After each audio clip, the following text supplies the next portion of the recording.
अस्तगफिरुल्लाह अल्हम्दुलिल्लाह अल्लाहु अकबर नहमदु व नसल्ली अला रसूलिहिल करीम अम्मा बाद औज़ु बिल्लाहि मिनश शैतानिर रजीम बिस्मिल्लाहिर रहमानिर रहीम।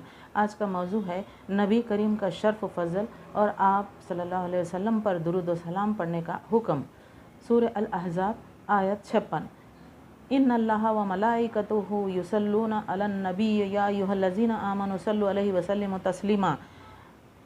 तर्जुमा, अल्लाह ताला और उसके फ़रिश्ते इस नबी पर दुरूद भेजते हैं। ऐ ईमान वालो, तुम इन पर दुरूद भेजो और अच्छी तरह सलाम भी भेजते रहा करो। तफसीर है, इस आयत में नबी सल्लल्लाहु अलैहि वसल्लम के उस मर्तबा व मंजिलत का बयान है जो मलाए आला यानी आसमानों में आप सल्लल्लाहु अलैहि वसल्लम को हासिल है। और वो ये कि अल्लाह तबारक व तआला फ़रिश्तों में आपकी सना तारीफ़ करता और आप पर रहमतें भेजता है, और फ़रिश्ते भी आप सल्लल्लाहु अलैहि वसल्लम की बुलंदी दर्जात की दुआ करते हैं। इसके साथ ही अल्लाह ताला ने आलम सिफली यानी अहले ज़मीन को हुक्म दिया कि वो भी आप पर सलात व सलाम भेजें ताकि आपकी तारीफ़ में उलवी और सिफली दोनों आलम मुत्तहिद हो जाएं। हदीस में आता है, सहाबा इकराम रज़ियल्लाहु अन्हुम ने अर्ज़ किया, या रसूल अल्लाह, सलाम का तरीक़ा तो हम जानते हैं, यानी अत्तहियात में अस्सलामु अलैका अय्युहन नबिय्यु पढ़ते हैं। जैसे हम अत्तहियात पढ़ते ना, अत्तहियातु लिल्लाहि वस्सलातु वत्तय्यिबातु अस्सलामु अलैका अय्युहन नबी बोलते ना, तो पढ़ते हैं। हम दुरूद किस तरह पढ़ें, ये सवाल कर रहे। इस पर आप सल्लल्लाहु अलैहि वसल्लम ने वो दुरूद इब्राहीमी बयान फरमाया जो नमाज में पढ़ा जाता है। जैसे हम अत्तहियात के बाद पढ़ते हैं, अल्लाहुम्मा सल्लि अला मोहम्मदिन व अला आलि मोहम्मदिन कमा सल्लैता अला इब्राहीम व अला आलि इब्राहीम इन्नका हमीदुम मजीद पढ़ते ना, तो ये दुरूद पढ़ने के लिए फरमाया। सही बुखारी ये हदीस में है। और तफसीर सूरह अहज़ाब की अलावा अज़ीं अहादीस में दुरूद के और भी सेगे आते हैं जो पढ़े जा सकते हैं। नीज़ मुख्तसरन सल्लल्लाहु अला रसूलिल्लाह वसल्लम भी पढ़ा जा सकता है। हाँ, अब ये तो हुआ हमारा एक मौजू, और मुख्तसर से मौजू है ये मौजूआत। मैं अब दूसरा भी मौजू बता रही हूँ। इसमें है अल्लाह ताला ने नबी की किस तरह हिफाजत फरमाई। सूरह अल माइदा आयत 66। या अय्युहर रसूल बल्लिग मा उन्ज़िला इलैका मिर रब्बिका व इल्लम तफ़अल फमा बल्लग़ता रिसालतहु वल्लाहु यासिमुका मिनन नास इन्नल्लाहा ला यहदिल क़ौमल काफ़िरीन। तर्जुमा, ऐ रसूल, जो कुछ भी आपकी तरफ आपके रब की जानिब से नाजिल किया गया है पहुंचा दीजिए। अगर आपने ऐसा न किया तो आपने अल्लाह की रिसालत अदा नहीं की और आपको अल्लाह ताला लोगों से बचा लेगा। बेशक अल्लाह ताला काफिर लोगों की रहबरी नहीं करता।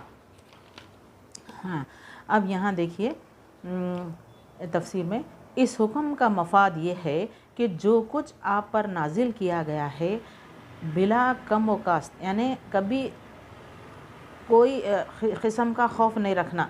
अल्लाह जो है हुक्म दे रहा है अपने हबीब को, क्या कि बिला कम व कास्त और बिला खौफ लौमतुल लाइम, यानी मलामत भी करो तुम पर कोई कर रहा है, मलामत कर रहा है या तुमको घटाने की कोशिश भी करता हो तो तुमको खौफ खाने की ज़रूरत नहीं, आप लोगों तक पहुंचा दें। चुनाचा आपने ऐसा ही किया।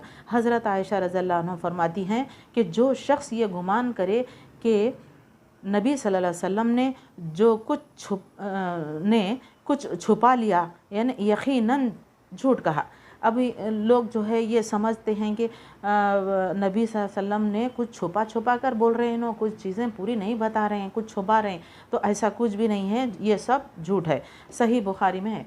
तो और हज़रत अली रज़ियल्लाहु अन्हु से भी जब सवाल किया गया कि तुम्हारे पास कुरान के अलावा वही के ज़रिए से नाजिल शुदा कोई बात है, लोग पूछते हैं इस तरह, तो उन्होंने कसम खाकर नफ़ी फरमाई और फरमाया, इल्ला फ़हमन यूतिहल्लाह रजुलन, अलबत्ता कुरान का फ़हम है जिसे अल्लाह ताला किसी को भी अता फरमा दे।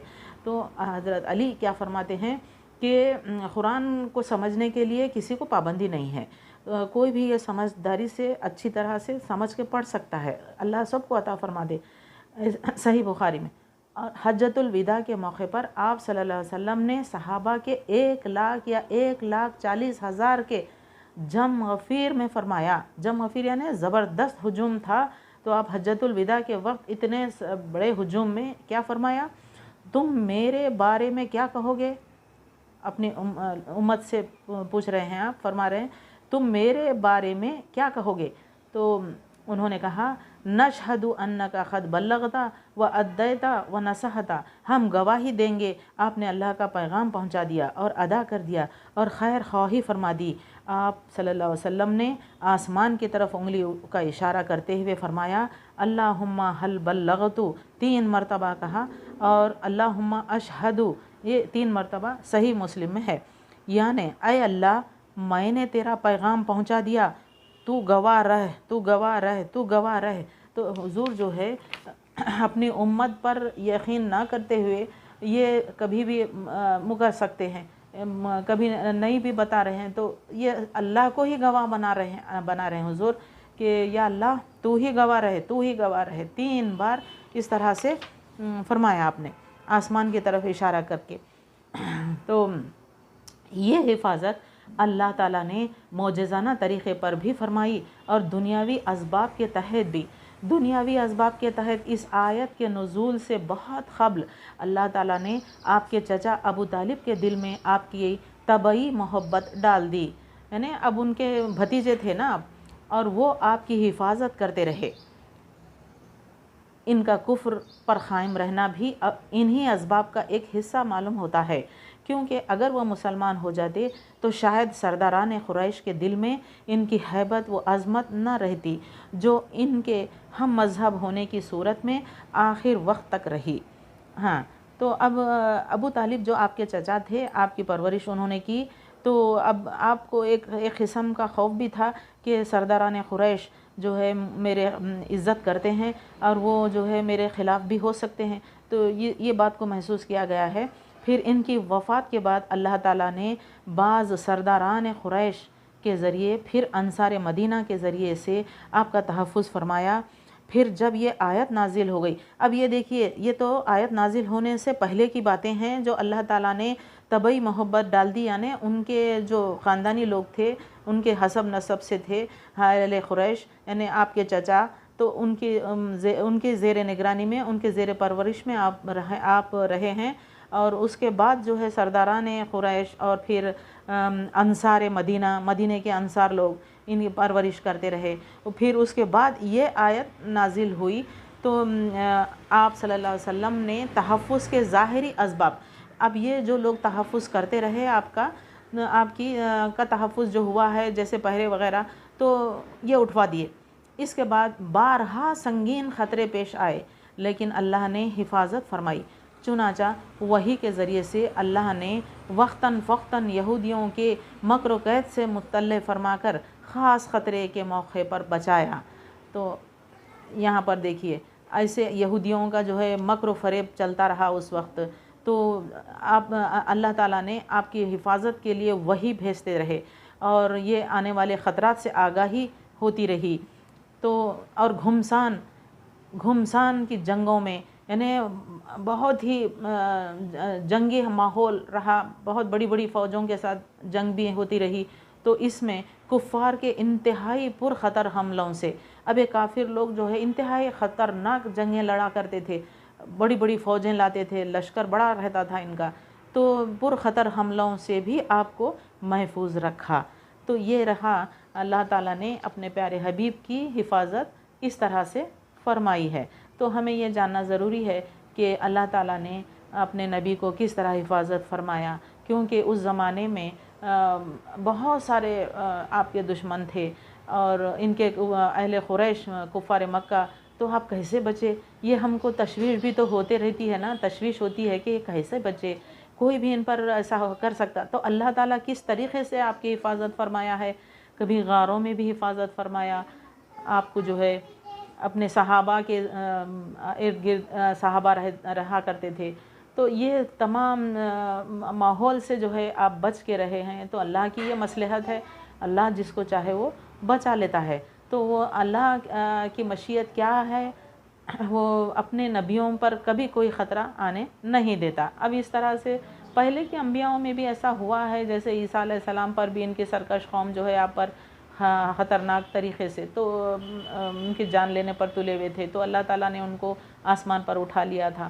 تو اس طرح سے اور بھی پیغمبروں پر جو ہے ظلم کرتے رہے ان کی قومیں، حضور پر بھی جو ہے یہ حالت رہی، لیکن جب یہ آیت نازل ہوئی تو آپ کو بہت ہمت ہو گئی۔ اللہ خود جو ہے مجھے وعدہ کر رہا ہے کہ ہم بچا لیں گے، تم کو ہم نے لوگوں سے بچا لے گا۔ اللہ خود جو ہے اپنے اس آیت میں بیان فرمایا ہے کیا کہ اے رسول، جو کچھ بھی آپ کی طرف آپ کے رب کی جانب سے نازل کیا گیا ہے پہنچا دیجئے اپنی امت میں۔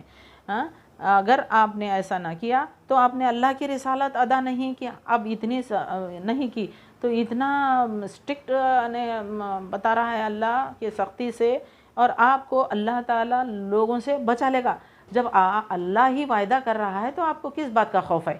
تو آپ جو ہے خوف چھوڑ دیے، اور یہ ظاہری جو ان کے بچاؤ کے لیے جو ان کی پہرے وغیرہ ہوتے تھے، تحفظ ہوتا تھا ان کا آپ کا، تو یہ جو ہے ختم ہو گیا یہ آیت نازل ہونے کے بعد۔ تو اس طرح سے آپ کی اب حکومتی معاملات میں بھی جو ہے آپ پیش رہے، اور جنگیں بھی فتح کر دیے، مکہ فتح ہوا، اتنا سا ہو گیا ہے۔ تو آج اسلام اتنا پھیل رہا ہے، اور پھیل چکا بھی ہے، اور آج بھی پھیل رہا ہے۔ تو یہ سب کیسے لوگوں کی سرگرمی رہی ہے، اور آپ کی حفاظت بھی ایسی رہی، تو یہ اللہ کی بہت بڑی مشیت رہی ہے اس میں۔ اور اللہ اپنے حبیب کو اتنا بلند درجے پر آپ کو فائز کیا، اور تمام انبیاؤں میں آپ کو افضل قرار دیا۔ تو اس طرح سے ہم کو یہ جاننا بہت ضروری ہے، ہم تمام مسلمانوں کو، کہ اللہ کی کیا مشیت رہی ہے، اور کس طرح وہ جو ہے بچاتا ہے اپنے بندوں کو، اور یہ جو کافر کو تو رہبری نہیں کرتا۔ اس میں خود آیت میں ہی بتایا ہے، اس میں ان اللہ لا یہدی القوم الکافرین، یعنی اللہ تعالیٰ، بے شک اللہ تعالیٰ کافر لوگوں کی رہبری نہیں کرتا۔ ہم کو ڈرنے کی ضرورت نہیں ہے، وہ کافر ہیں تو ہم ان کے پیچھے پڑنا نہیں، ہم کو اللہ کا ہی راستہ پکڑنا ہے۔ تو ہم کو یہ ہسٹری جاننا بہت ضروری ہے کہ نبی کو کس طرح حفاظت فرمایا ہے، اور آپ پر جو ہے درود و سلام پڑھنے کا بھی حکم ہے۔ کچھ لوگ جو ہے درود و سلام پڑھنے کے لیے اعتراض کرتے ہیں، کئی فرقوں میں، جماعت اسلامی ہے، اہل حدیث ہے، یہ لوگ اس طرح سے بولتے ہیں کہ درود و سلام کیوں پڑھنا، یہ سب درگاہ والوں کا ہے۔ ایسا کچھ نہیں ہے، یہاں پر سیدھا قرآن میں ہی یہ آیت آئی ہے کہ ان اللہ و ملائکتہ یصلون علی النبی یا ایھا الذین آمنوا صلوا علیہ وسلموا تسلیما۔ تو دیکھیے، تو اللہ تعالیٰ اور اس کے فرشتے اس نبی پر درود بھیجتے ہیں، کیا اس کو غلط ٹھہرا سکتے ہیں ہم؟